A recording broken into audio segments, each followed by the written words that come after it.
Let's talk about the biggest risks that are going to define 2026. We're going to dive into what's keeping thousands of global leaders up at night. It's the one question that's on everyone's mind right now, from CEOs to government officials. How do we get ready today for what's just around the corner? And the answers we're looking at? Well, they're not just guesses. They come from two huge global reports. One of them actually surveyed over 4,000 executives, the people in the trenches. The other report, that brings in the big picture view from global economists. So we've got both sides covered. Okay, so here's what's wild. In a world this complicated, you'd think everyone would have a different top concern, right? Wrong. Turns out there's one single risk that pretty much everyone agrees on. It stands head and shoulders above everything else. So what is it? What's this one threat that's got executives everywhere worried? The whole story starts with this one number, 73%. Let that sink in.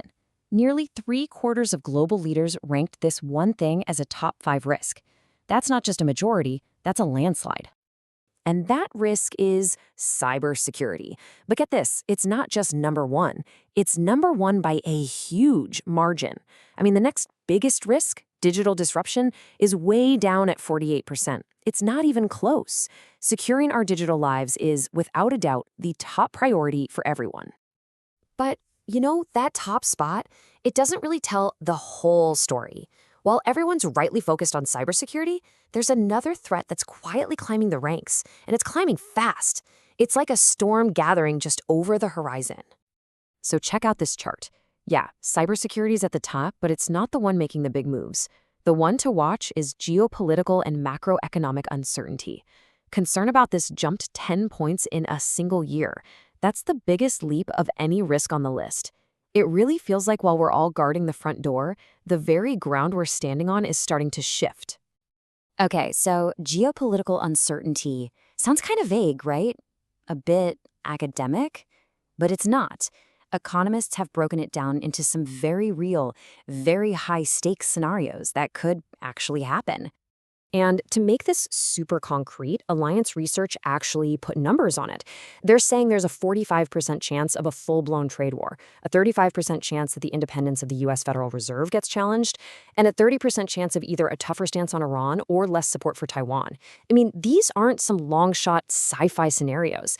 These are serious possibilities that could completely redraw the map of the global economy.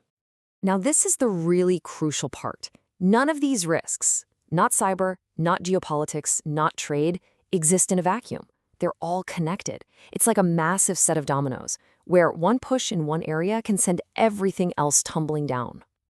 So yeah, don't think of this as just a checklist of bad things. Think of it as a chain reaction. One single event can kick off this cascade of problems that just ripples across the entire world. Let me give you a perfect example of how this plays out. Let's say that trade war we talked about actually happens. Boom, step one. What's next? Almost immediately you get sudden new regulations. Step two. And those new rules, they can completely wreck global supply chains overnight. Step three. And once your supply chain is broken, well, your whole ability to do business, to even survive, is on the line. See? One big shock on the outside creates a total mess on the inside. So what's the survival skill in this kind of world? It all comes down to one word: adaptability. And one of our sources really nailed it when they said, in this interconnected world, businesses and nations alike must remain adaptable, prepared for shifts in the geopolitical landscape.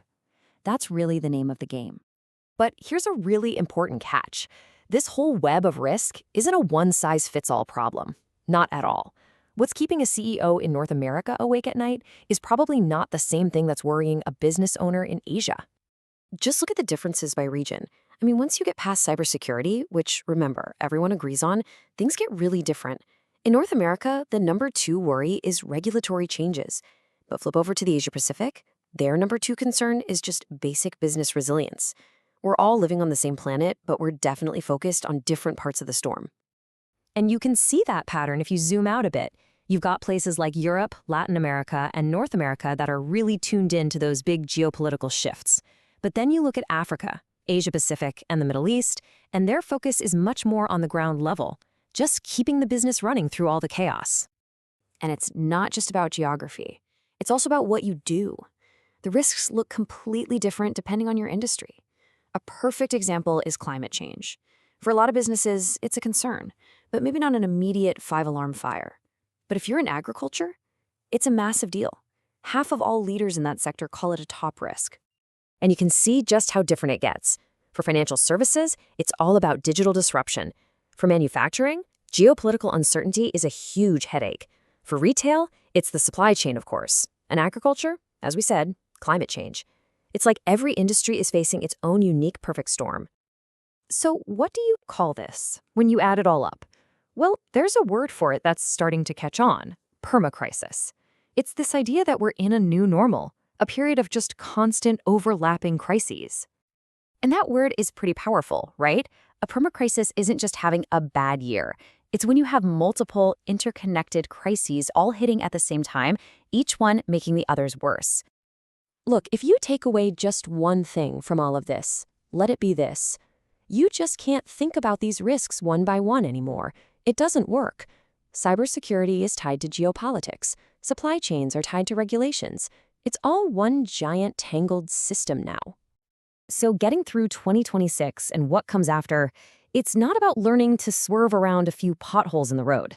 It's about learning to drive in a thick fog, where you have to understand how the entire landscape, the entire web of connections works together. And that leaves us with one final, kind of unsettling question, doesn't it? In a world this interconnected, is it possible that the biggest threat isn't the one everyone's staring at, but the one that's a few steps down the chain reaction, the one nobody sees coming?